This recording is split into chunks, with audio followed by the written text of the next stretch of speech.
what you want. Really. I want Load-Bearing Beams, Oh, the good. movie podcast hosted by Matt Stokes and Mel B. Lacey Roth. We are a married couple. This is our 150th episode. How about that? When we used it on Spice World. Well, we knew we had to do a big fucking movie. Big fucking movie. A big fucking deal. And it only took us 8 years to get to 150 episodes, but we did it, baby. Been consistently producing episodes for 2 years now. We are not a flash in the pan. Basically longer. Our podcast has existed 4 times as long as the Spice Girls phenomenon lasted. That is not true. The phenomenon. Okay, fine. I mean, yeah, they technically continued. Okay, but like they had like Grammy Award winning albums and stuff up until but 2000. Everyone wins Grammys. That's not. You want to know how many Grammys the Foo Fighters have won?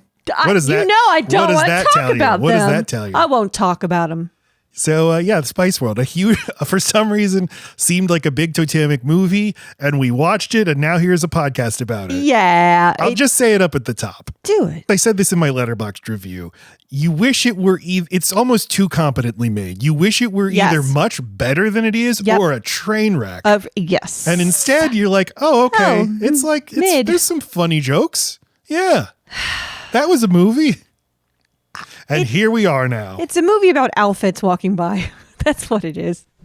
Ooh, you sound like Roger Ebert. I can't wait to read his review of Spice World. He gave it half of a star. He's like, they have as much charisma as a Dunkin' Donuts employee. Wait, those people have lots of charisma. And you know, it's just the selfie. They have charisma. Like, that's not the problem. I get the appeal. Yeah, I think they're delightful. Yeah, it just doesn't sustain a movie. We'll save it for our final thoughts. But well, I mean, my feelings on this and understanding when it came out in their career, it is just obviously like a really smart promotional idea. It's a promo for the fact that they're going on tour. They had their first live concert like really close to the same timeline as this. Like they were like, you know, sowing their oats. No, like coming up the way that boy bands have to and girl bands have to. And so it took them a while to have a live. The movie even seems to have this meta awareness of we are aware this thing is going to end real fast. So we're going to do all the things that we need to do. We need a movie. We need toys. We need all of it. I mean, they did not beat any Beatles records, but they did equal one. And so when you think of the longevity they were allowed to have, it does. I mean, but they played their instruments, but they did write their songs. So, but there's just something about it because it so hinders on their looks that it can't last. And that's true for boy bands. They just kept comparing them to the Beatles and the stuff I was reading. And it's like, you can't compare that because their looks were only a thing for a while and they didn't matter that much because their music was so much more important than the Beatles looks. or the Beatles. Yes. I mean, the Beatles. I think it was a self-conscious marketing style. They call themselves the Fab Five. And this movie is very much trying to be A Hard Day's Night. But A Hard Day's Night was made came out in 1964, but the Beatles had been a band for years. They'd only been recording for 3 years. But this movie is made like 6 months into the Spice Girls. Right. It's A Hard Day's Night mixed with Austin Powers. But not funny. I mean, as funny because it's got the goofy. I mean, it's got the silliness about in terms of humor. Yeah. Yeah. No. Well, I mean, the gags and the way that they treat the personalities involved. Everyone's turned up to 11. But you haven't seen A Hard Day's Night. A Hard Day's Night is a comedy. Oh, okay. Yeah. Well, I mean, I have seen it. It's been years. I watched it last night. I've seen it a few times, but this is the first time where I really realized how special it is. There's a few Beatles movies, correct? Yes. There's 3. Yeah. But that's the best one, A Hard Day's Night. And it was like made by a real director, and the Beatles are actually like good at delivering jokes and stuff. I guess I mean in the wackiness that Austin Powers has. I mean with the van being such a joke, it doesn't make sense. The interior, it looks like Richie Rich's bedroom, and like the silliness of that is in A Hard Day's Night. Like that kind of it has lots of absurdity, but it's just very British. But you know, the Spice World and Austin Powers came out the same year. They almost certainly had not seen Austin Powers. It's funny. They're just but you're right. If it's a British, it was just like on trend. This is British humor, then that makes sense. The Union Jack both featured. Well, Britain was on the upswing. It was cool Britannia now, and both of them rode the wave. We'll get into all of this. We're going to talk about all of this in immaculate detail. Okay, we didn't even say our histories. Yes, but we did a bonus video where we named our favorite movie about a band. You can check that out on Twitter, Load-Bearing Pod, on Instagram, Load-Bearing Beams, TikTok, Load.Bearing.Beams, and Blue Sky, Load-Bearing Beams. 50% of us changed our answer midway through the video. Me. And you can check out our Patreon, patreon.com/loadbearingbeams for Load Bearing Beams Collector's Edition. You get 2 bonus episodes a month. This month we did The Truman Show, and next week we'll have more Spice Girls content when we review their 1997 VHS tape, 1 Hour of Girl Power. Sign up today. All right, so our history with the girls. What's your history with the Spice Girls, Lacey? Yeah. They came onto the scene, 1994, 96? 96. So I mean, their stuff was geared toward younger kids, and I was that. So I would have been 12, something like that. You were 12, but I was thinking you were almost into old. Marilyn Manson. Yeah. I was old. I was turning the corner, and I would so it was a flash in the pan for me too, and then it became like a guilty pleasure, like something you don't talk about. You know every single song, and of course you have their first CD, but we don't. We make fun of it. You're still watching Power Rangers, but you don't tell your friends at school you're still watching Power Rangers. I just know this movie came out right when I started to like them, which makes sense. This was the time to sit on a movie, I guess, and I remember asking to rent it more than once, and I remember watching it over and over and over again, and that's so weird that I committed none of it to memory, which just tells you how much of an infomercial this all really kind of is. It's kind of nothing. There's really nothing to hold on to. There aren't really quotes. There aren't really there's nothing that stands out. It's just fine. So much weight is put on these other actors and cameos and funny people. Yes. And the jokes are funny, but they're not funny enough for you to be like, oh my God, the joke in Spice World when Alan Cumming says this. Right. Instead, you're just like, oh, Alan Cumming, I love him. Except for that you're 12. And so you don't know Alan Cumming except for Romeo and Michelle's High School Reunion. And it hadn't even come out yet. See, he's coming. I did not know that was Meatloaf when I was 12. I know who Elton John is, but what the fuck do I care? Cameos, who are these jokes for? Right. Yeah. Guilty pleasure is my just history. A guilty pleasure. I'd say I was an out Spice Girls fan for 1 year and then closeted. So I was a very loud and proud and out Spice Girls fan, but I was the appropriate age. I was 9. Why do you have to be like that? I later became a Britney Spears fan, but in the closet, like you, hiding it from people. No, I was an outward hater. Yeah, I know. This age, suddenly I'm 12, almost 13, and now the boys at school wouldn't think it's so neat of me to like Britney Spears. So I'm like, oh shit. I don't know. I better start looking into new stuff. Boys got to pass on anything that was hot. You just couldn't have liked. Oh, not the tough boys I was around. My God. Well, I mean, let's not talk about it all the time unless you're saying how you want a boner as your 12-year-old self. But you can't like Backstreet Boys. No, you cannot. No, it was more like, hey, we're done with that. Now we like badass stuff like Kid Rock or and like Slipknot. Lil' Kim. No. Why? We were rock. Rap is crap. Rock is the only valid form of music. That did not happen in my school. You could like both. I had a very diverse school, though. My school was 16 people. That's it. The school I was in at the time. Rap is crap. Oh, yeah. I'm married to a bigot. Yeah, I'm sorry. Hey, I don't think rap is crap anymore. I just did when I was 12 and 13. Glad you got out of that hellhole. And probably till I was about 29. Wow. No, I'm kidding. God. No, remember you forced yourself to listen to Kanye's fucking album. Yeah, no, Nate! Yeah, I did. All right, so my Spice Girls history. Yeah, You haven't said it yet. That's what I'm about to say. That's why I'm shocked you haven't said it yet. Okay, so they come out in 96, but it was a funny time where you didn't launch worldwide at the same time. They didn't get to America till 97, which is funny. Like they had all their singles out in Britain, but it's like, now we'll go over to America, ain't it? Because they needed Simon Fuller, right? Like they had to drop their first label. They already had him.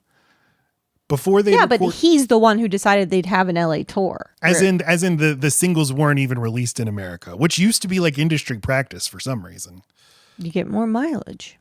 And you can't tour everywhere at once, so you got to tour when it's hot. It makes sense. Tour over here, get all the money, like exhaust your fucking your musicians, and then do another exhaustive tour once this becomes hot over here, assuming. And kind of the last few years where that could actually be a thing before the internet arrived and just all of the world existed at the same time. I remember being in college and hearing about the Arctic Monkeys. Ooh, this band is huge in Britain and they're coming for America. Here they come. Yes, it was the first musical act I ever loved. And my friend Caleb, past guest of the show, loved them too. My brother did. Did you love TLC? No, I didn't know any other musicians. It was like, that's the one. What is music? It's Spice Girls. You used to buy Teen Beat? Tiger Beat? No. How did you even? I didn't know anything about Nickelodeon. Is it Nickelodeon? Did they introduce you to these girls? I don't know. I don't know how I found out about them. I'm sure just riding the bus would tell you what I want, what I really want. What did you hear it on though, Matt? The radio? Yeah. Then you knew no other music but the Spice Girls. This is the one that stuck with me. I don't know what to tell you. The branding worked. There's 5 of them. They've each got a distinct theories. Personality. All right, come on. You come on. I will not. And Ginger Spice was my favorite. Oh. Bought the CD and was a giant fan. And then this movie came out. And I remember saying it's the funniest movie I've ever seen, but I knew I was lying. I didn't actually think it was that good, but I had to say that it was good. And I think pretty quickly after that, I was actually probably only a fan for 5 months.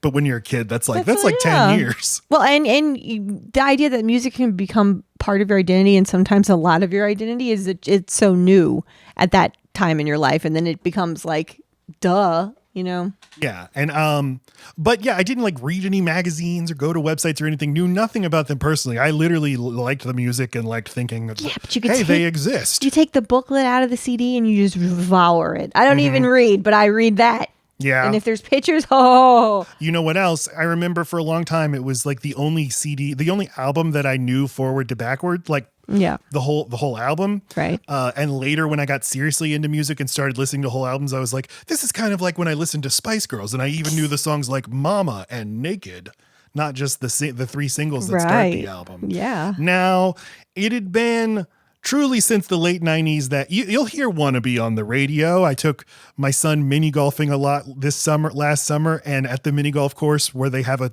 14 song playlist, Wannabe played every day. And I was like, oh, hey, this song's a bop, isn't it? To myself. Son? Yeah. Okay. But I hadn't heard the rest of the songs. I don't know if they don't get played or whatever. So I forced myself to listen to both of the Spice Girls albums, and Say You'll Be There starts playing, and 10 seconds in, that synthesizer starts. And I'm I'm coming. I'm holy shit, this is so fucking good. And for 48 hours, it was just stuck in my head. Yeah, and then you put that in mine, and now I'm still singing it. And then I started playing it on. We were visiting your brother who just had a baby. Yeah. When you have a newborn baby, there's not really anything to do, so you just sit around. He also had gotten a new guitar, so I got out his guitar and I was just playing. And after a while, I was like, that's the Spice Girls. And he's like, what? And I was like, but why? I was like, giving you everything, all that joy can bring.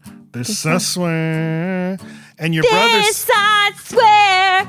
All that I want from you is I promise you will be there. Say you'll be there. And he said something like, oh, that just made my heart feel something. Yeah, I know. Because for some reason it activates something. There's a moment you just unabashedly love something that's just fucking light and good and cheerful, and you're a kid and it's not weird that you like it, and then it becomes this thing you hide. So when it comes out again, it's oh, I remember Happy. But no, also no, I'm right.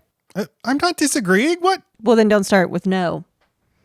Well, that's just an English language tick we all have. No, you have. You have. Yes, I edit this podcast. Have. I edit this podcast. Yes, you have. Okay. I get it. I get it. You don't do that. To listen to it as an adult and realize I'm sophisticated. I know all about music and production, and this is good. This is legitimately good. Not all the songs are as good, but I didn't even understand how well produced this is, how well written this is, how kind of clever it is. And there's a fucking harmonica solo. Oh my God, there's nothing like this. Anyway, I had a lot of fun listening to the music and watched this movie and thought, less fun. Not as fun as that music, but hey, I like these guys. I have nothing but goodwill toward Same. Spice Girls. Shall we talk about the history now? I think you might mean touch and or spice and then Spice Girls. They were called Touch in the beginning. Oh, really? Okay. Yeah. Lacey has prepared a history of the Spice Girls for us. name. The musical act.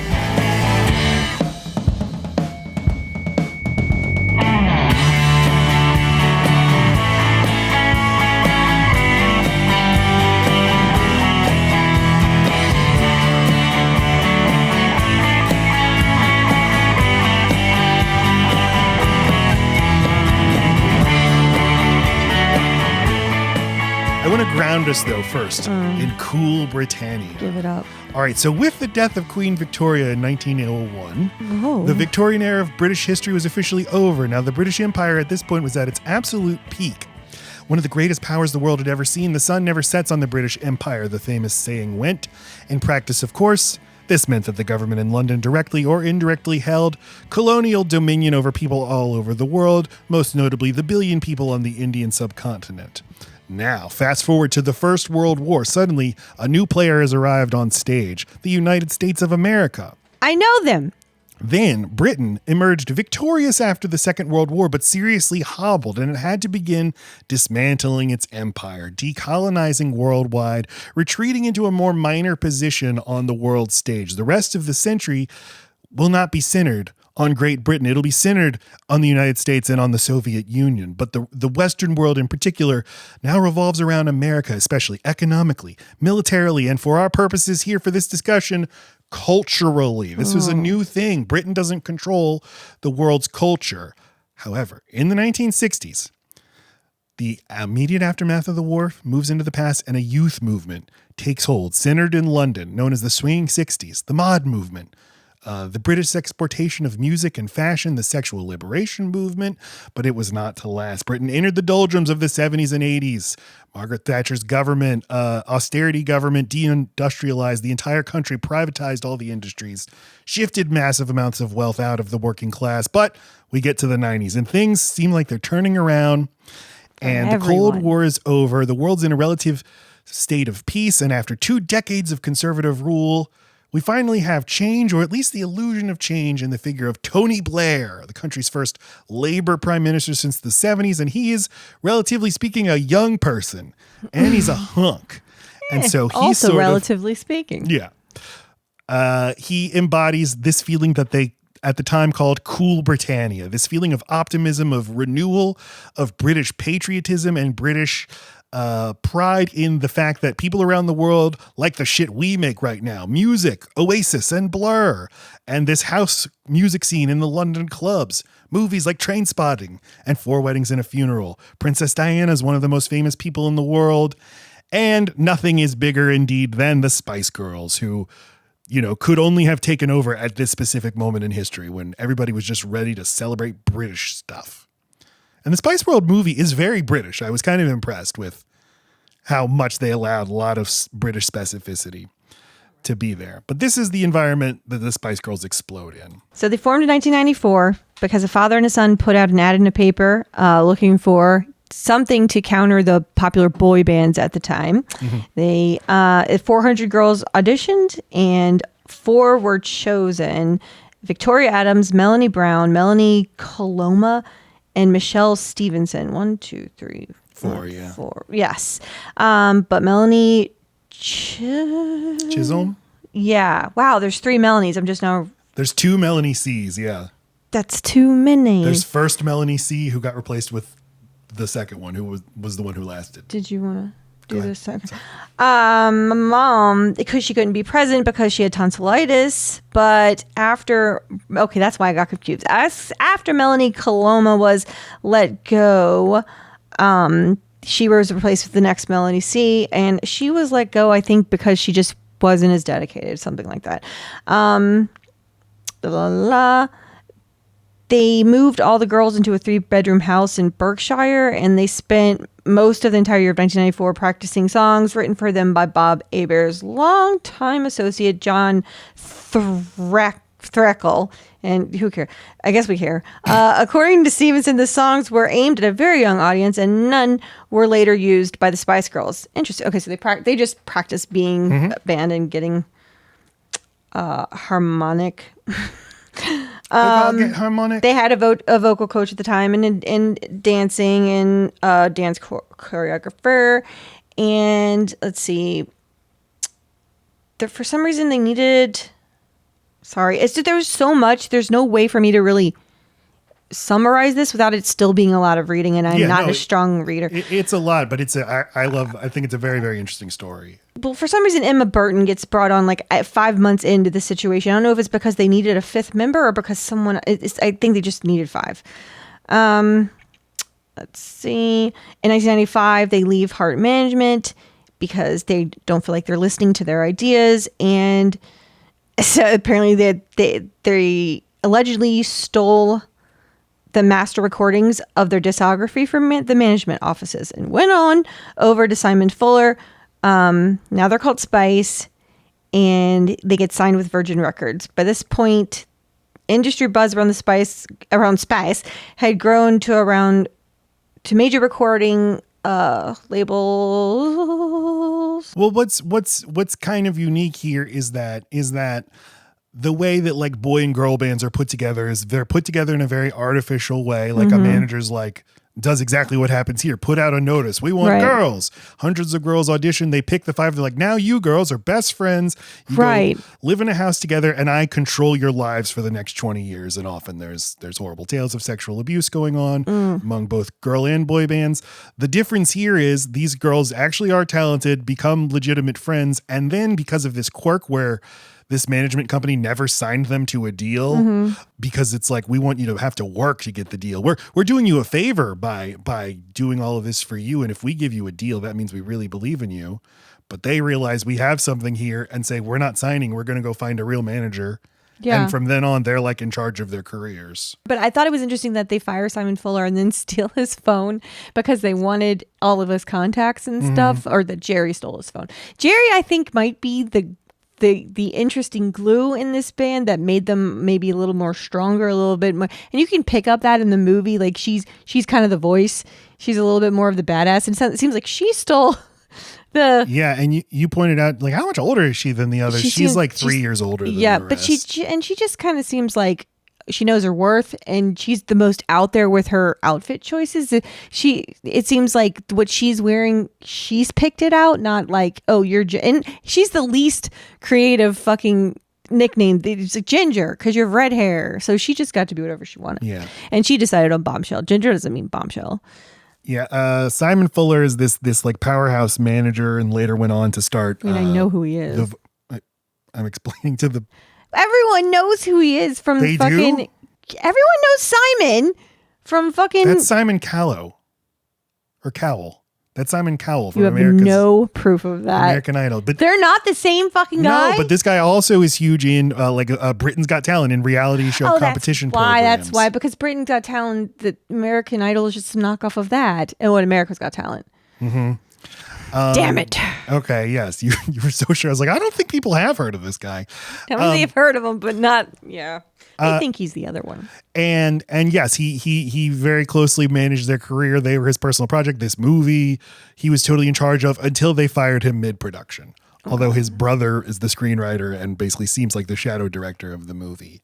And then it seems like they brought him back later in their career. So they record their first single, Wannabe, in like the summer of 96. They release it. It's a giant hit. Then they do Say You'll Be There.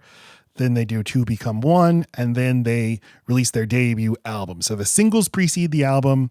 They release the album. Then the singles get released in America. Then the album in America in 97. Later in 97, Spice World, the movie comes out. Spice World, the album comes out. That's their second album / soundtrack to the movie. And then by the next year, Jerry leaves the band, and that's that. I mean, as far as them being the biggest band in the world, because they still go on without her. They do tour without her, right. But yeah, as soon as there's a crack. But I mean, and then like it's not long before it's this complete hiatus because how can you have a baby and be in this band? You can't, your body can't change at all. And it seems like for fans, they're like, well, they fired their manager, but maybe the manager was the one keeping the ship running. Or, there's a long history of managers who band members hate, but they're like, but that manager, he kept this on. He managed the different egos in the band. The Beatles, famously, their manager died and the band kind of cracked after that. I mean, you could say that they're keeping it together, but that doesn't mean it's for the health of all of them. I think it's really healthy that they did this like a big they were a big fireworks show, and they got a bunch of money because they were smart in how they did it and kept the money and got to do other things because of being a Spice Girl, but also got to have a normal life. I mean, I don't know how normal, but it seems like they got to go on and do normal shit. None of them got like a drug habit or like none of them have a tragic story. Mm-hmm. That's something. Yes, and because they had the business savvy, and the creative desire, they're the songwriters. And when you write songs, you get so much more money than non-songwriters, and maintained ownership of their career. Yeah, they got very, very rich very, very quickly and didn't have to keep going. They did one more album in 2000, Forever. Mm-hmm. I remember when that came out, I saw a commercial for it. I was like, what is this shit? They all look different now. What the fuck? See, you can't do anything when you're when it's such a personality that's been carved out for you. Yeah. They did one reunion tour with the full lineup in 2008, and then did another reunion tour 5 years ago, but without Victoria Beckham. Yeah. But I was looking at the calendar. Next year will be 30 years of Spice Girls. I think would be surprised if we see a big Spice Girls tour. Sure. Put that on your radar, folks. I've been getting predictions correctly lately. This one isn't that out there, Matt, but all right. Oh, but hot Severance take. I'm wondering if I'm going to be proven right this Friday that Miss Wong is their child. Mark and Gemma's kid. You could be.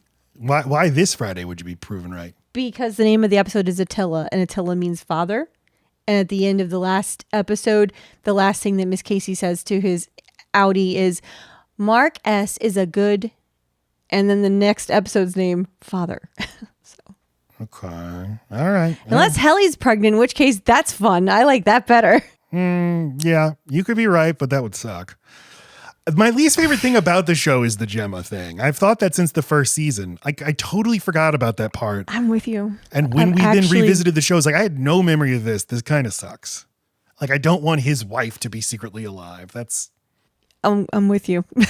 Well, guess we'll see why it needed to be there. Sorry we're having Severance talk in the middle of our Spice Girls episode, but they have so much in common. Here's a reunion prediction I want to make. Mm-hmm. Okay. They bring their children, and they all have little girls that all kind of look like them, and they're all around the same age. Hey, I mean, that's... Baby Spice, but all of them. The Eagles now, I think there's one real Eagle left, and now they just have the Eagles' sons are taking over. Glenn Fry's son takes over, etc. Okay. I think I might have said this on the podcast before, but I feel really strongly about it now. Okay. So I talked about going to see Queen in 2019 live. Queen had been touring forever since Freddie Mercury died. They just had different singers. At this point, they had Adam Lambert. Yeah. Nirvana, when they got inducted in the Rock and Roll Hall of Fame, obviously Kurt Cobain died in 1994. He was the singer and guitar player and the main reason that band exists. Right. But Dave Grohl and Chris Novoselic, the other two, plus their touring guitarist Pat Smear, reunited and had a rotating crew of lady singers. They had St. Vincent and Lorde and Kim Gordon from Sonic Youth and Joan Jett. That was a smart way to play that shit. And fans refer to that as Hervana. Oh. They did it again recently for the LA wildfire benefits. Oh, wow. They did the same group of women except with Dave Grohl's daughter instead of Lorde. I knew it was going to be Lorde being replaced. And then at the SNL 50th anniversary last week, they got together again, but this time on guitar and lead vocals was Post Malone. Okay. And he sounds fine. He does a decent impression of Kurt Cobain. So I was thinking Nirvana with Post Malone. I think like kids wear Nirvana shirts. It's crazy. Nirvana shirts get sold at Walmart. Korn shirts too. That too. But I think Nirvana's more ubiquitous though. I think we might be at the stage where they don't actually know who Kurt Cobain is, and thus I don't care. I'll get to go see Nirvana in concert. And plus, you have all the people in their 30s and 40s with disposable income. What is your prediction? That'll be a tour? That they will tour Nirvana and Post Malone. I mean, it brings it. It's always good to cross to do something that pulls in two different audiences and has a big Venn diagram middle of overlap. I thought that they would do this. I've been thinking, what if they did that for a while, but with Joan Jett or one of the others? I think the thing preventing it was Dave Grohl is super successful with his own band. I think you're halfway there. Go on. He's got an expensive divorce. He needs some money. This is a secret. I would not be surprised if it's a mixture, because you got to think if they're bringing in Post Malone's also going to need to open with his songs too, right? For his audience, at least a few of them. So you're going to wear him out. So Nirvana mixed with the Post Malone one because it was both successful, and it brings in yet a third audience, especially if you bring in someone like Joan Jett. So then you're crossing decades. There you go. And she's got time, I would think. St.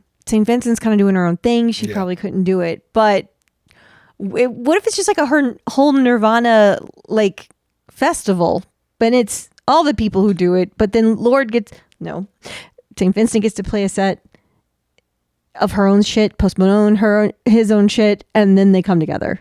The only thing is, like, these mega tours that tour arenas, you're not really going for a festival. You're going for one band with a very elaborate stage show, and because you're catering to like 30 and 40-year-olds who just want like an hour and a half show. They want to sit down and then leave at 9 o'clock. So I guess I don't mean festival, but like a collection of the two things they did really well. So Nirvana and then Malone Vana, the Vana. Yeah. Call us. There we go. Yes.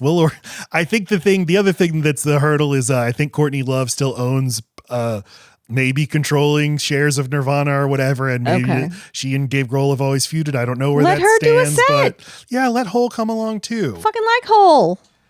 Do I want this to happen? No, I think it would suck. But it'll be fun if I'm right. We're going to see it. Okay. So Spice World the movie. Okay. As Spice World. Yes, I swear. As this movie depicts, Hollywood producers were pitching the Spice Girls management for various ideas. What's the Spice Girls movie going to be? Well, what if they live in a house and they have a mother? And this basically starts with the Spice Girls and Simon Fuller, and he's like, girls, what do you want to do with your career? And they're like, we want to be really big and we want to make a movie. So that's the plan from the beginning. Like LeBron James wants to be Michael Jordan. That includes having to make a Space Jam. That's actually really smart because they can get out ahead of stuff before they're completely boxed in by what people think they are.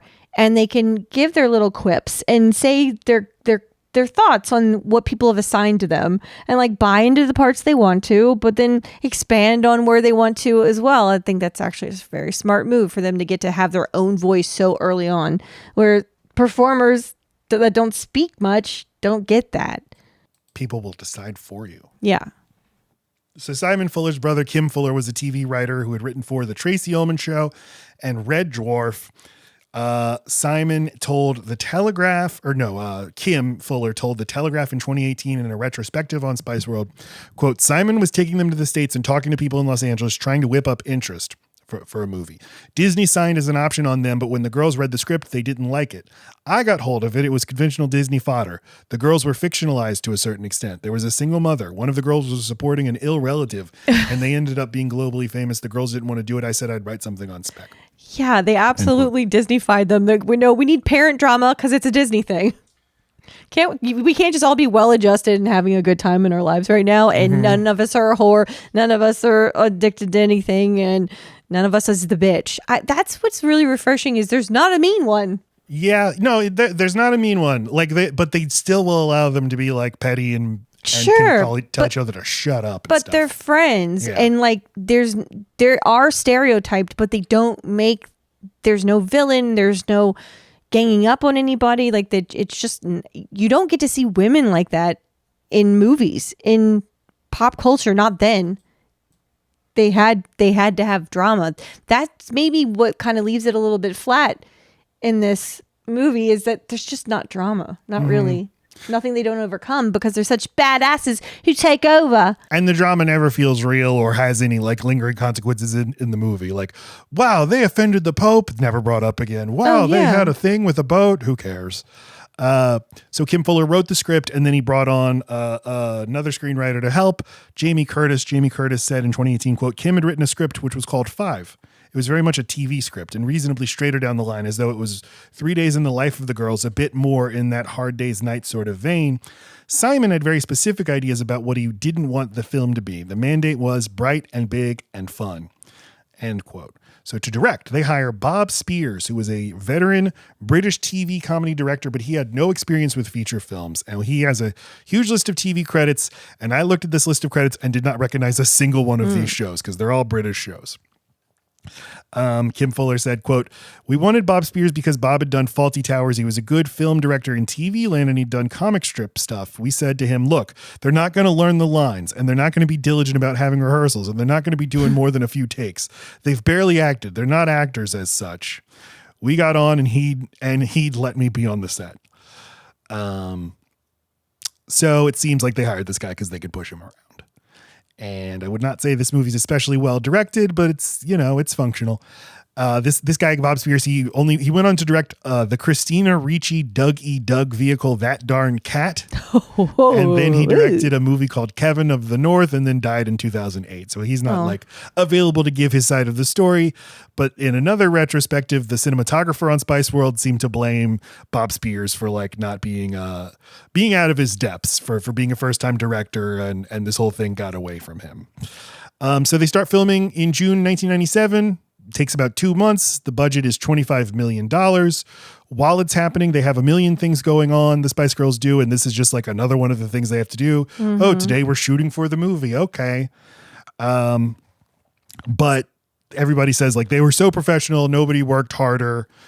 They just couldn't do things like learn lines or do blocking rehearsals and stuff like that. So the movie is mostly, when you see them, it's just like, just energy, just give me energy and just say some few things. We're never going to linger long with any one of you.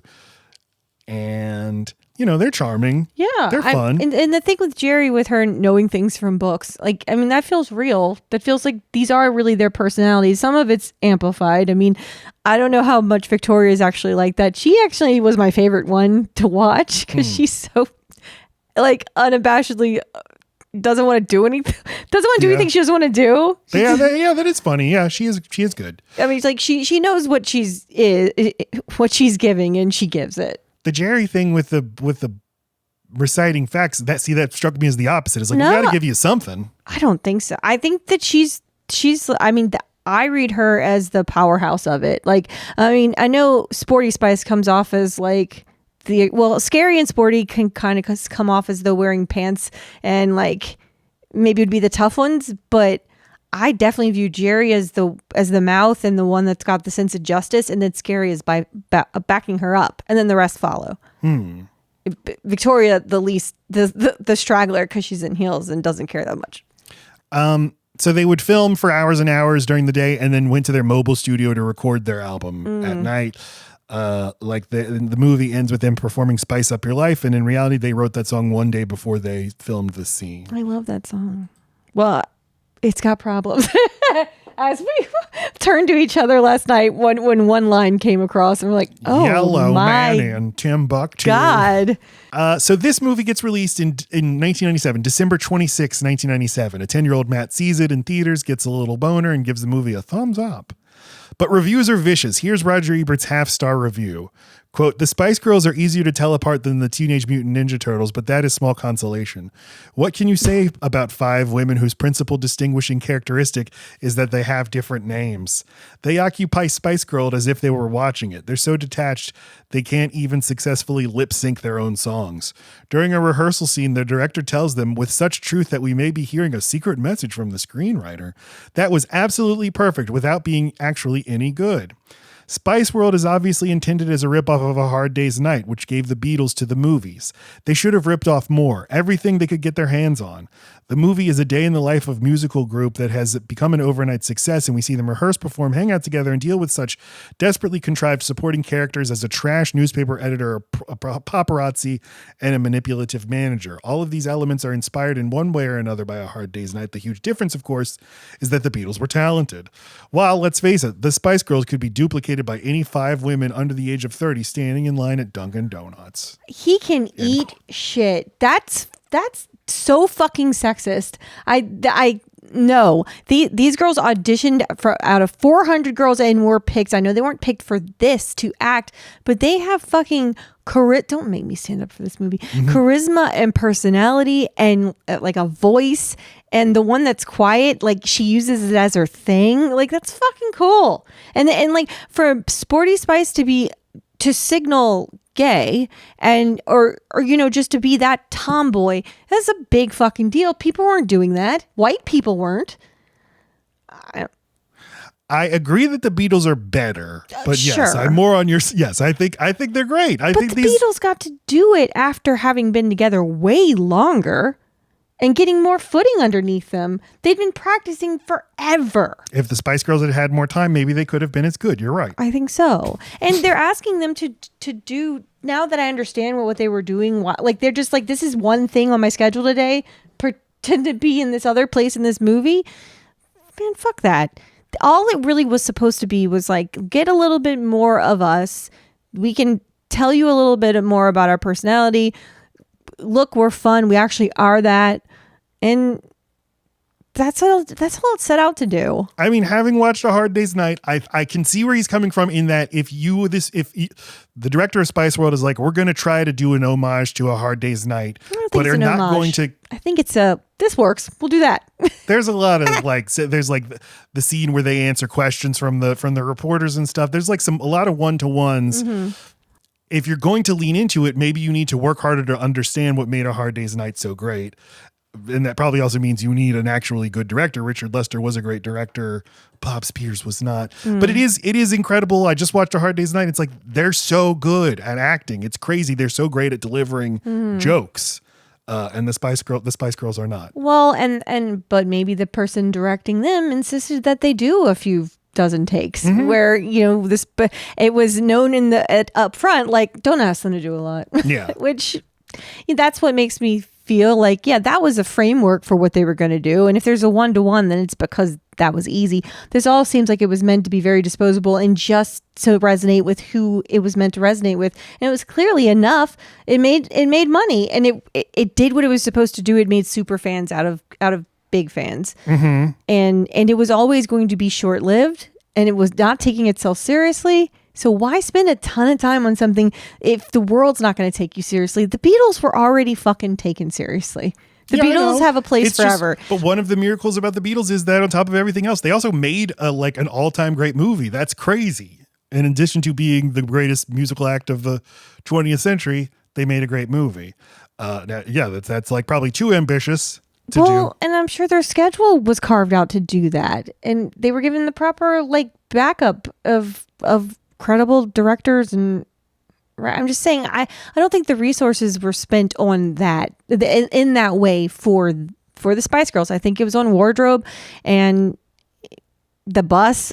It wasn't on here's an acting coach. They gave them vocal coaches and choreography lessons and stuff to build the band, but they didn't give them anything to be actors. Yeah, so credit the Beatles for hiring a director who they would then let be their actual boss, which clearly was not the case here. And that's the history of Spice World. It was a moderate hit. It doubled its budget worldwide, but I think maybe they were hoping for an actual blockbuster. But it made tons of money on home video and stuff. God, sometimes I think that I've got the cheat code to something comes easy to me, and I'm like, I'll just keep doing that. I'll give half my effort because I did it really well this first time, and then I'll put out that second thing, and I'm not really going to give you an example of what I'm talking about, and then the second thing does nothing. It just turns out you can psych yourself up into thinking, I could do things with less effort and they're still good. It's like, that was probably an outlier. So you go to do that again and you're like, all right, I should have put more effort. So I could see them being like, man, we really got famous quick. I bet we could be famous on the movies. And then you probably should have given your whole ass and not your half ass. I'd love to hear what your example is. Oh, look, I'll tell you off air. Okay.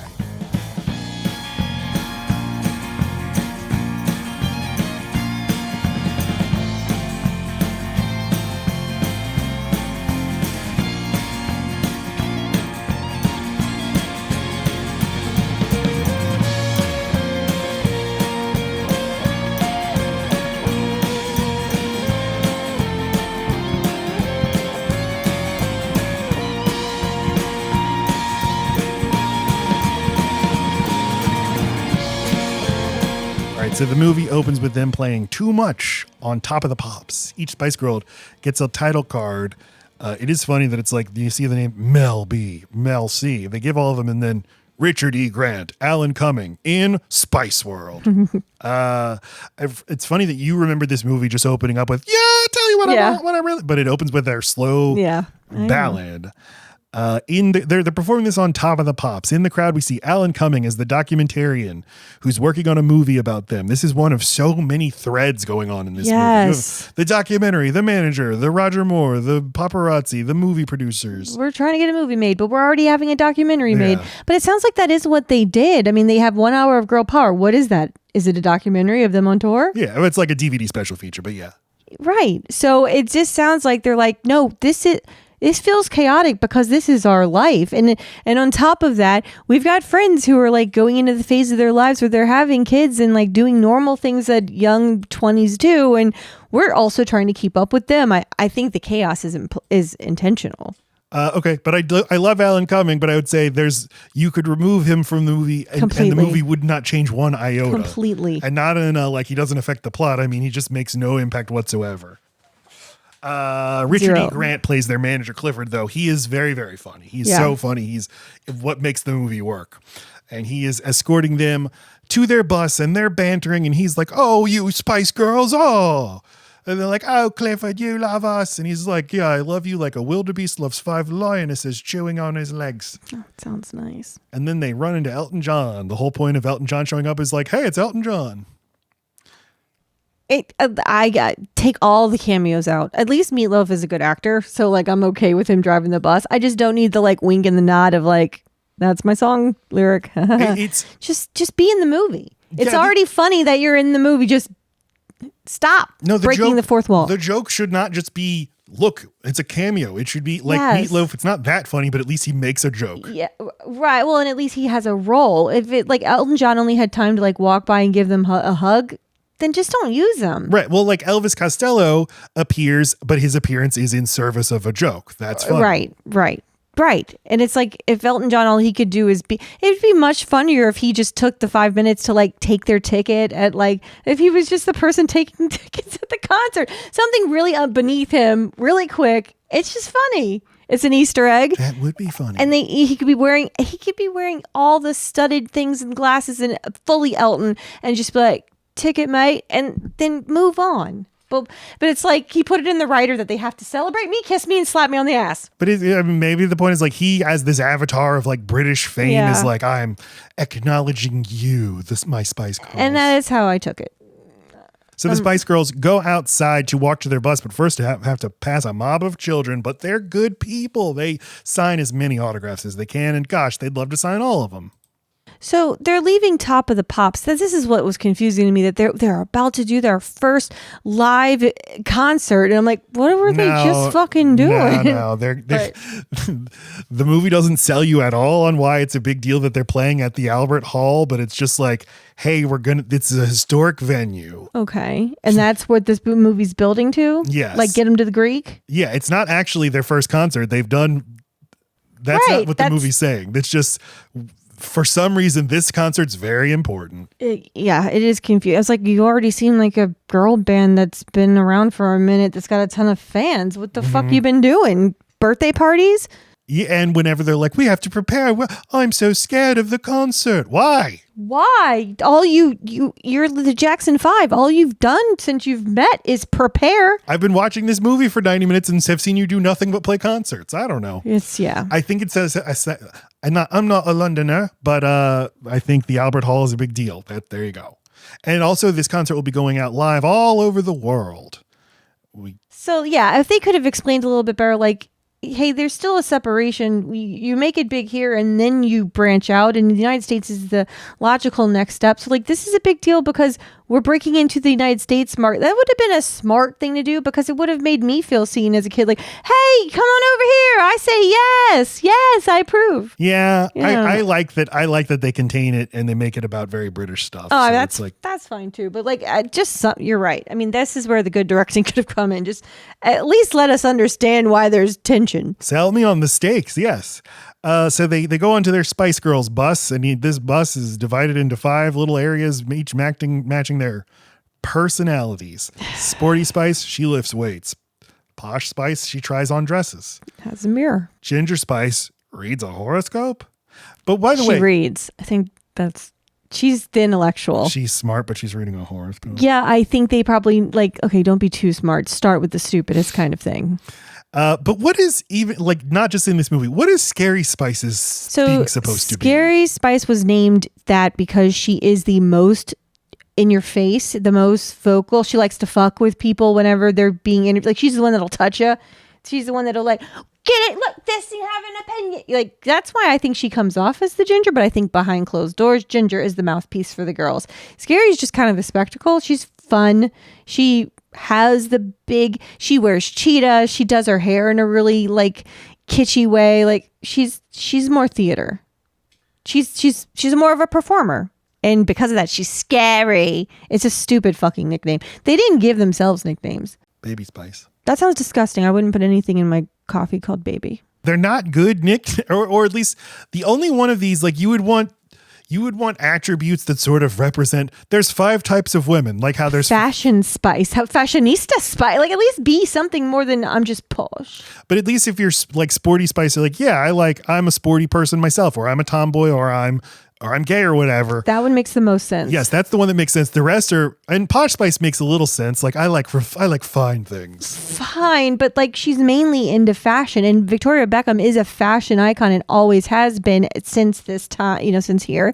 So it's dig a little bit more in her personality. But the other attributes are, I'm a baby. Well, okay, the pigtails are a choice, but so did Britney Spears. And yeah, I'm just trying to think of what else could you have called Baby Spice? That's the thing. They're so simple that it's hard to like beat it because there was no thought given. And the only actual spice is ginger. Ginger is at least a spice. Like you could have at least gone with like thyme. Yeah. Basil. But it could be the case that like the fact that it's not specific is why it works. Is because you can project anything onto this. So like wild spice, not fucking scary. Like, oh, the black one, scary. Yes. It's fucking weird. So they Baby Spice is constantly sucking on a sucker. Okay, Matt. Every episode we have to deal with your freaking shit. It's a real thing for me. I find it really hinders my ability to watch watch movies that, and this movie has a sucker throughout, and I had to keep looking away. You dealt with it though. I dealt with it. But as such a Spice Girl fan, I would think you'd realize that Baby's signature item is that. It's interesting because as a 10-year-old, I guess I didn't have this hang up. So this hang up developed between ages 10 and 37. No, I know when it developed at 15. You don't know shit. Yes, I do know. They get to their press conference where they're announcing their historic performance, but don't explain why it's historic. It's historical. Yeah. And that's what they do. That happened. We meet George Wendt and Mark McKinney as movie producers. They just don't give these guys anything to do. I mean, they work. Their parts are fine, but it is confusing why we need both a movie being pitched and a documentary happening alongside everything else. It's just chaotic. We got to get to 90 minutes somehow. So they see the Spice Girls on TV and they're like, hey, the Spice Girls, we ought to put them in pictures. Yeah, but can they act? Who cares if they can act? And so they're like, but what, we need an idea for a Spice Girls movie. And Mark McKinney is like, here's an idea. They're the Spice Girls. There's 5 of them and they're singers and I love it. That's it. Right. Say it's a meta joke about the movie itself. The movie is very meta.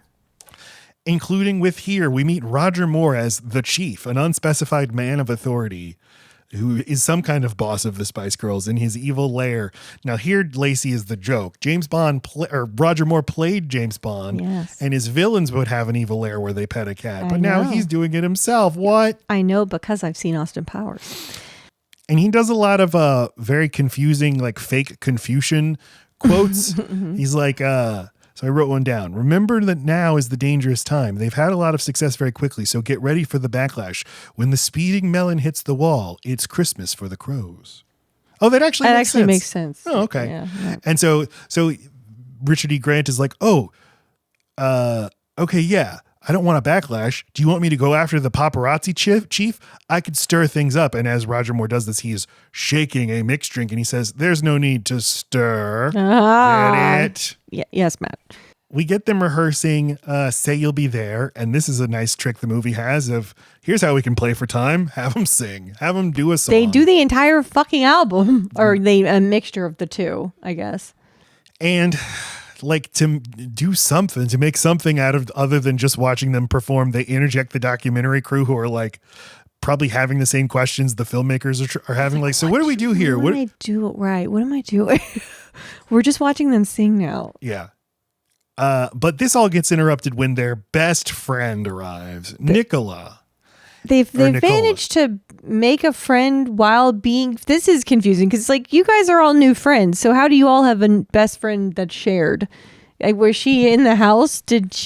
Yeah. Was she this an herb? This doesn't exactly, well, later they'll be like a very, very long time ago when they were just coming up in this industry. But of course, in reality, this was like 19 months ago. Anyway, I do think just this one friend just stands in for the fact that it's hard when you're this age and you have fame this fast. So you still have all these connections that are still very connected to you from only a short time ago, who 2 years ago, that was your best friend. And now you have no time for them at all. So I think that that's supposed to stand. It's supposed to give some realistic glimpse into how they might be feeling about their personal life. Nicola is played by the Japanese-British actress Naoka Mori, who in the press at the time was called Rice Spice. Oh, wow. Rice Spice. The fuck, man. So, yeah, that British press, man. So for some reason, she's like, yeah, I'm very pregnant and my boyfriend left me, but I'm overdue for having a baby. And they're like, oh, babies. Can you imagine what we'd be like if we were mothers? Thus begins the first of many like Muppet Baby style.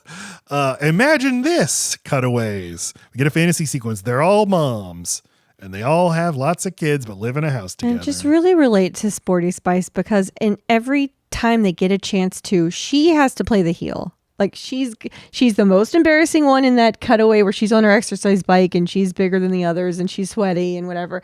And then when they do the montage where they all dress up as other famous people, she's a boy twice. And it's like, that is always the role I got too. I'm comic relief from a man.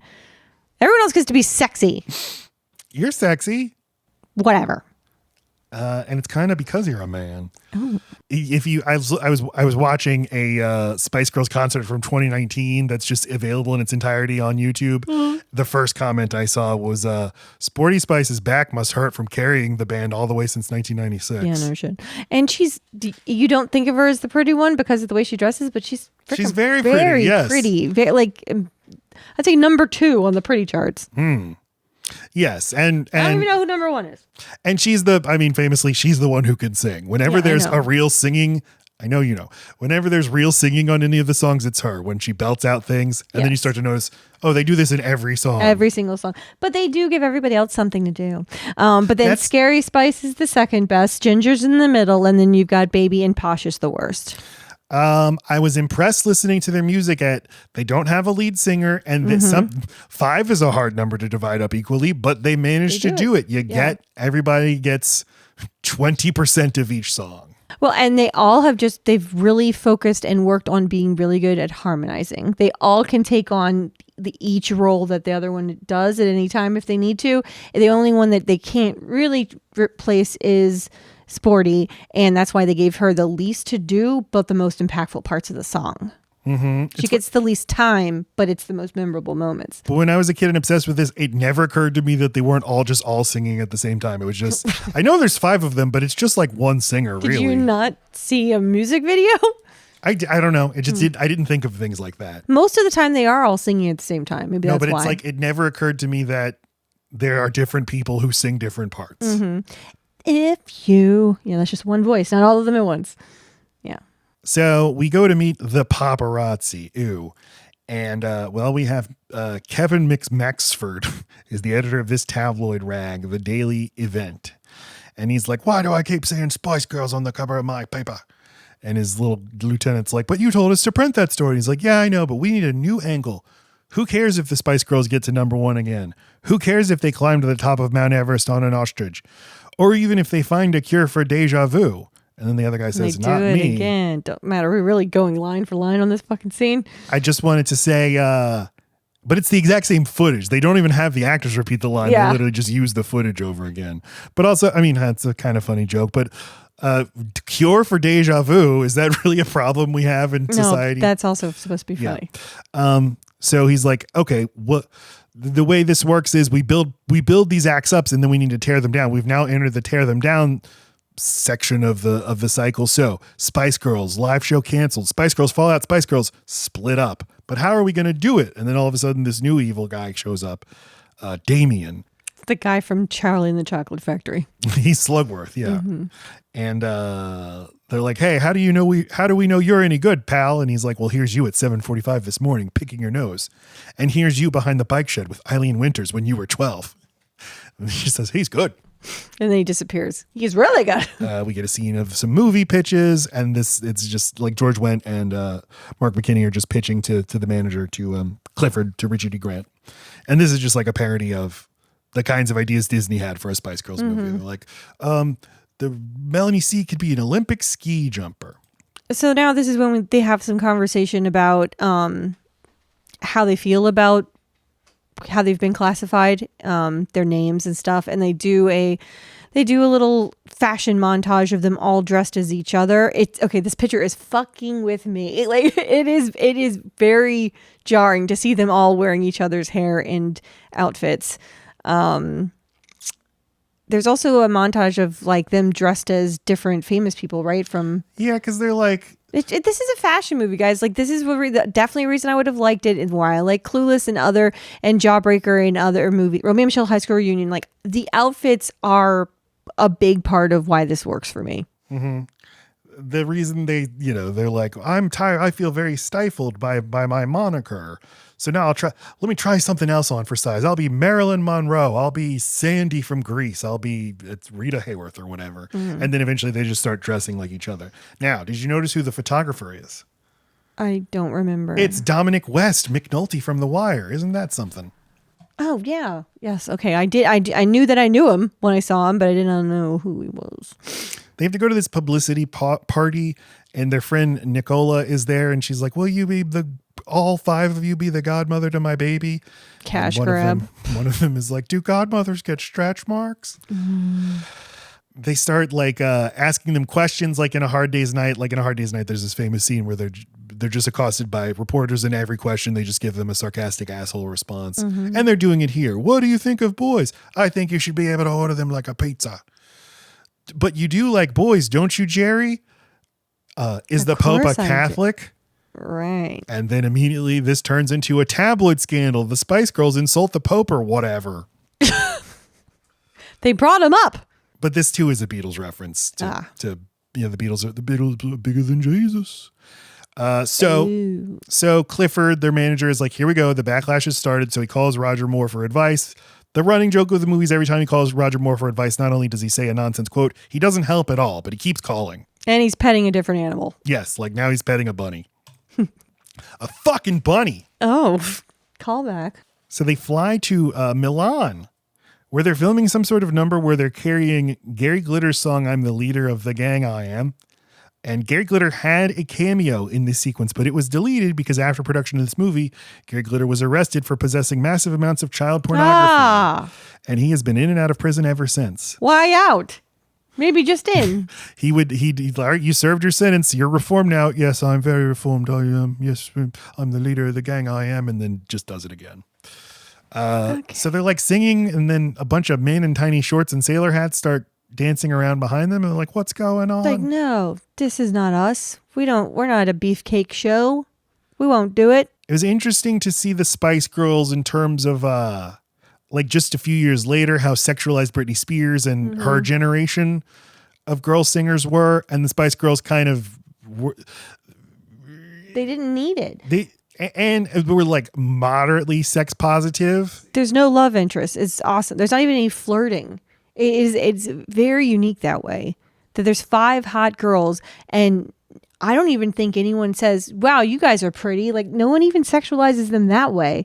No one's inappropriate with them. Like, the whole time they're in charge. And it's like, this is odd. They're kind of being, it's like, wait, are they trying to handle them like kids? Like, no, people are inappropriate with kids. It's not that. Well, right here, there's this joke where these individual dancers start talking with individual Spice Girls, and you keep cutting to Baby Spice explaining, she's listing all the stuffed animals she has, and you keep cutting away to Richard E. Grant arguing with the Italian guy, and then cutting back to her, and she's like, and then I have a turtle, and I have Buzz Lightyear, and I have Woody. And then finally they cut back, and she's like, and so with all of that, I'm just not going to have room for you in my bed. Oh, okay. It's like, oh, that's kind of a funny joke. Okay. The compromise, they reach a compromise with the Italians. The dancers will be fully dressed, but with assless chaps. And that's that. Okay, that's the gag. Butt stuff. Maybe the sequence would have made more sense with Gary Glitter in it. Good choice. They go back to Britain, and their toilets are all broken on the bus, so they have to get off for a wee in the loo. The loo that is the woods. So they're just going through the woods with flashlights looking for a place to pee. It's like all of it's a place to pee. Just stop. As soon as there's trees, you pee. Just where you can't find a toilet this way. But no, they need to have their ET moment or whatever. And like, even people from other planets are trying to go to their concerts, but they can't get tickets. I don't know. This scene is like, okay, really stop. This is fucking Mad Libs. What's happening? Why do we need this? This is not advancing the plot. Well, things don't just have to be there because they advance the plot. Oh, sorry, Matt. Thank you for telling me that. Theoretically, this is funny, but you don't think it's funny. No. Okay. I do think that's an interesting alien creation. I was like, well, that's more creative than it needed to be. I've never seen anything like this, except for maybe in Munchkin Land. I think these were costumes that were like in the set, like for some other production. They're like, well, those will do. I guess. They get back to their bus, and they tell their manager, we saw aliens. And he's like, yeah, okay. Listen, I told you all that you'd have the morning off tomorrow, but my stupid boss won't let you. And then they're like, well, we hate you, Clifford. We quit. Really? No, not really. We love you. Tomorrow they have to report for dance camp under the instruction of Mr. Stepp, who's very funny. He's a flamboyant drill sergeant played by Michael Barrymore. And they're confused because he's a drill sergeant, but he's acting very flamboyant and knows a ton about dance, but he's also very mean. He doesn't know anything about dance. Well, I don't know anything about dance, so it seemed like he knew what he was doing. The joke. No, the joke is that he can't dance as well. That's also part of it. Oh, I just wrote, he gets results. No, at no point does he teach him how to dance, any dance of any kind. The best teacher is the kind who you don't even notice is teaching you. Are they good dancers? I don't know. No. I can't tell. They're just decent, you know. They all have rhythm. They all like to dance, except for Victoria Beckham. You cannot dance. So I think they're probably catering to their least talented persons. That's why their dancing is so simplistic. That'd be Victoria Beckham. Victoria, what was her name? Adams. There's a pretty funny sequence where they have to stay in this big haunted house for some reason. And Damien, the paparazzi, sneaks in through the toilet, but they all hear him do it and they all get scared. And so they end up in a bed together. They're scared. I thought I kind of would like if the movie were just this, if it were just them and if it were literally Scooby-Doo, the Spice Girls are in a haunted house. That would be a fun movie. Are you sure it's a haunted house, Matt? No, I know it's not literally. No, that's not what I'm asking, Matt. I'm saying, was it not supposed to be a stand-in for, this is their house? Is they're going home to go to sleep? Or or this is later. I thought this was supposed to be like, because in real life they all stayed in a house in Berkshire. No, I think this is their dance camp house. Oh, okay. And now they all get into the bed together and talk about their anxieties. Like, what if we're not good at the concert? We're very scared of the concert. So then it ends up in the press. Spice Girls worried about their concert. Oh no. I like that when Richard E. Grant sees this in the tabloids, he gets so mad he starts strangling a stuffed animal pig. That was pretty funny. I laughed multiple times during this movie, and it angered me every time. No. We get another movie pitch, or this time it's a TV pitch. It's the Spice Force 5. It's a Charlie's Angels thing where they're Charlie's Angels. It's also Fox Force 5 was in Pulp Fiction. Yeah. So they just did that. They're like, oh, that's nice. That's fun. They can all put on an outfit. That'll be good. One is Jerry Ginger Spice is a master of disguise. She goes into a phone booth and transforms into Bob Hoskins. That's funny. And he's like, Roger. Because the movie needs to have conflict, they are like rehearsing for their big show at the Albert Hall. And the Spice Girls are like, we don't want to rehearse. We want to have fun. And they're like, girls, don't you know thousands of people depend on you? And they're like, some things are more important. What could be more important? Things like friendship and self-respect. And so they all get mad for no reason and then all goes their separate ways. They're all tired. I mean, I think that'd been a much more interesting thing if they could have just made it about how this is really exhausting. Yeah, but that's not actually that's never treated seriously. I know. And then the manager's like, I think I may have just started the breakup of the Spice Girls. You do? And then he screams in agony and the stage lights all come on behind him. It's funny. Now they have their flashback. They're all remembering why are they even doing this? What was it all for? And then they're thinking back to how hard it was when they were just first starting out. Just 5 girls at a cafe writing songs and making the poor owner listen to them. It's just like, that's not how you started. You guys had a platform as soon as you came together because it was built for you. You just had to work at your steps. Yeah. And you're singing and you're writing. This is the actual demo that they recorded, though. I know. It just looks like they're like, pounding the streets, showing off their act, trying to get some respect. That's not what happened. But anyway, I guess it is still fun after a whirlwind thing to think back to what it was like before and to reappreciate it again. Like, it is crazy that this happened, and we weren't always famous, and it had its good things and its bad things. And now we're the Spice Girls. And they play the Wannabe demo. And in this version of the song, in the real version of the song, it's just one person says, tell you what I want, what I really want. Then another person responds. In the demo, which I then listened to on Spotify to confirm this. All right. It is Scary Spice says, I'll tell you what I want, what I really, really want. And then the 4 respond, I'll tell you what. And I thought, I like that better. That's more fun. I'm always in favor of group singing, though. But so now it's been a very difficult 2 minutes for the Spice Girls as they have broken up, but they all come back together spontaneously. They're just tired. To this, in my memory, they broke up because I remember the scene with Sporty Spice with her soccer ball on a stoop, and she's very sad. My band broke up, but I love this ball. At least my ball will stay with me. They go to this chip shop or whatever this is. The Chippy! Where Charlie used to sell them sandwiches and bean pudding. Oh. And they're like, you're here too? Oh, I'm here. So they're back together and they decide to go get some food. So they go eat some bean pudding by the Thames and they start to reminisce. They're like, we used to worry about where our next meal will come from. Now we worry about where our next single will chart or when it will all be over. So there's a fantasy sequence with a judge played by Stephen Fry, and he's like, you Spice Girls are charged with producing a record that is by no means as kicking as your previous record. And what's funny is they all look really guilty and dejected as he says all of this. He says, you're sentenced to 20 years of appearing on cheesy chat shows, talking about how you used to be famous. Well, that's horrible to imagine, but they're like, one of the problems is we're just not in touch with our friends anymore. Like Nicola. Hey, let's take her out tonight. This is when I get angry. Like, I don't care how fucking out of touch you are. There's no one thinks a past due pregnant person who's past their fucking date of giving birth would like to go to a club and stay out all night. It's just so fucking stupid. It angers me at how illogical it is. It's illogical on a fundamental place that is only distracting and makes them look like fucking selfish assholes. Angers me.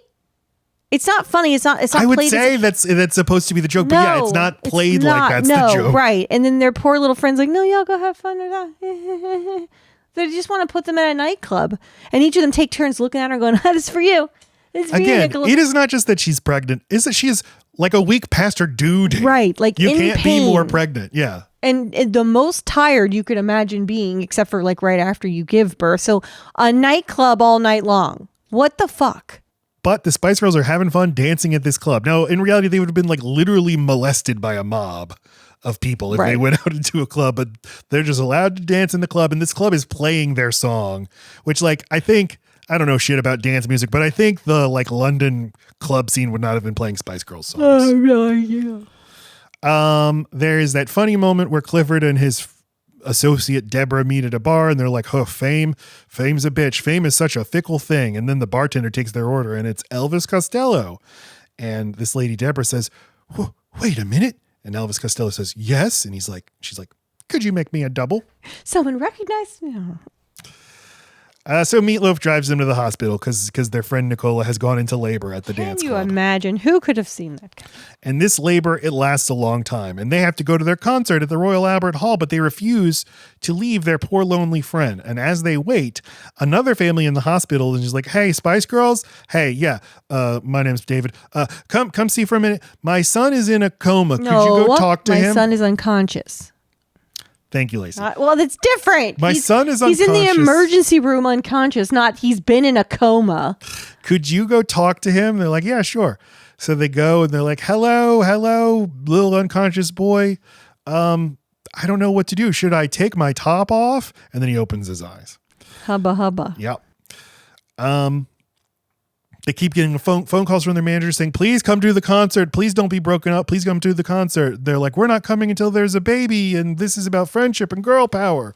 But you would never understand, you fucking coward. But then the baby is born. Yes. Yay, just in time. And they've been up all fucking night.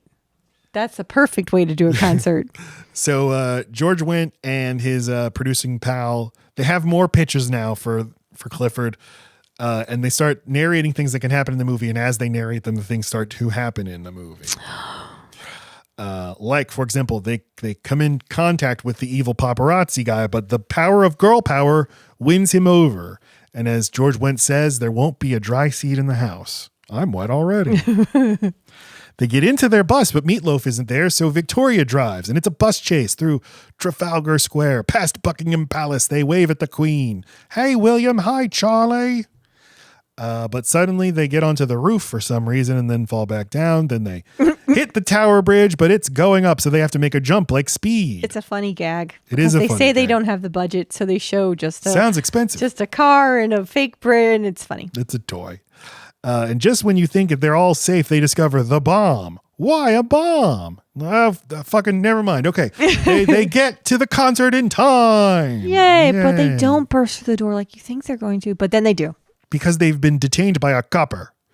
And there's been this thread throughout the movie that Baby Spice can get away with anything because she's a baby. I'm a baby. And she gives him her I'm a baby smile. And it works. And he's like, go on, you Spice Girls.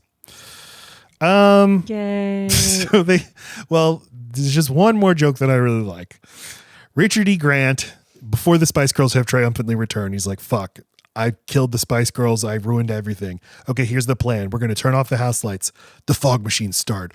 The shit, everything's going to look epic. And I'm going to go out and hang myself.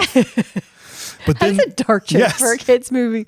But then the Spice Girls burst through the room and Alan Cumming says, shit, we just lost a good ending to our documentary. Yeah. The girls get up on stage and sing their brand new song, Spice Up Your Life.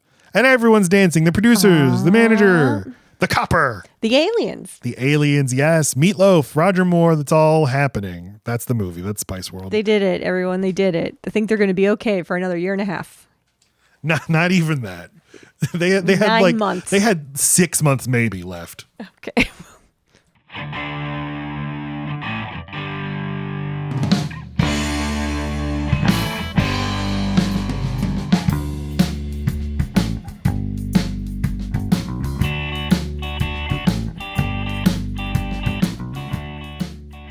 Well, you know, I by the barest of bare margins, I'm going to give this 3 stars. I'm going to give it a recommend. Part of it is bottom expectations, whatever the opposite of sky high is, volcano bottom expectations, and just laughing enough times and thinking Richard E. Grant is really funny. I was just so bored. So bored. It was boring. But I mean, you know, through talking about it, I realized how many unique things it did and how unique they allowed them to be, and what an interesting group dynamic they have in a way that I don't think I've seen before.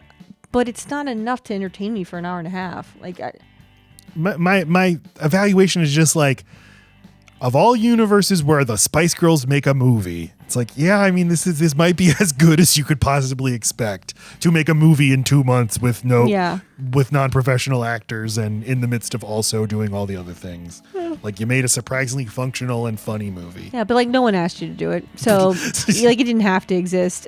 So you know, make it later to revive your career. I don't know. Set aside some time to actually do it. It seems like a cash grab. It seemed like it kind of worked. It worked for me at the time, and I cannot believe how disposable it was. I mean, I held on to nothing. That's odd. Yeah, you weren't quoting along with the movie. No, it was completely erased from my mind. So what do you give it? Oh, 2. Wow. Rare is the movie that I like more than Lacey. Okay, well, that was what a 150th episode it's been. Thank you for sticking with Load Bearing Beams. I know every single one of you has been listening since day one. We should have done Showgirls. When we talked about Star Wars and Dirty Dancing. We should have done Well, now you tell me. You didn't ask me. No. Here. You went over my head. To quote you, bitch. But next week, what are we doing? I don't fucking know what we doing. This is because Lacey's getting the week off next week. Lacey's Oscar going special. to a conference. I was about to say concert. The Spice Girls concert. Quote. Yeah, no, I'm going to go work a conference, going to work my ass off. So yeah, I won't be doing the special. Yeah, so I am talking to a cavalcade of superstar guests to preview the major categories in the upcoming Oscars. And this will be out February 28th, 2025. If you don't know anything about the Oscars, we'll tell you. We'll fill you in. Lacey might make a few cameo appearances, though. You'll still get your fix. I don't want to. I don't want to. You don't want to do any of this. But on our Patreon next week, 1 hour of girl power. Now that we've talked about the Spice Girls, I'm thinking maybe we should do something else. I know. Me too. Like, what about Metallica? Some kind of monster. Who's going to notice? No one's going to notice. Okay, maybe it will be some kind of anger. Life. That sounds good. Yeah, we deserve it. I was so excited about the Spice Girls like a week ago. I was too. And then they're perfectly lovely, but the movie drained me. Like I did not decide, it did not spark anything for me to like get pumped to talk about. And they just don't have that many songs. They really don't. And they all kind of sound alike. Like 5 good songs I'm sorry, everybody. We're sorry. We're sorry. We were fans and still like them as people. Say You'll Be There is the best Spice Girls song. Say You'll Be There. Would you agree? Sure, I wouldn't disagree, Matt. I wouldn't disagree. How many of those songs could you play on guitar for somebody and they would go, "Oh, my heart," to your brother, and he would say, "Oh, my heart." I can't play anything on guitar, so 0. We're on YouTube, Load Bearing Beams Pod. We have the Severance recap show, which you can watch every Sunday. It's well received by those who hear it. Uh-huh. Mm-hmm. Give it a shot. It is well received. Probably more popular than anything else we've ever done. TV more popular than movies? I don't know. But you can follow me on Letterboxd at MattStokes9 and follow Lacey on Letterboxd at Load Bearing Lacey. And you can hear Rural Route 9's music. That is my band. And Wade and Patrick, if you're listening, we will cover Say You'll Be There one day. I'm putting my foot down. Because you're going to spice up your life. Yes. Okay, I love you. Goodbye.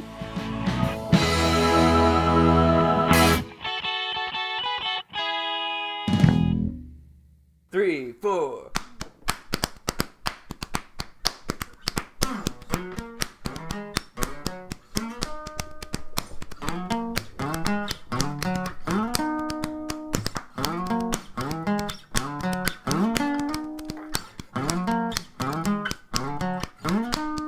Everybody, look,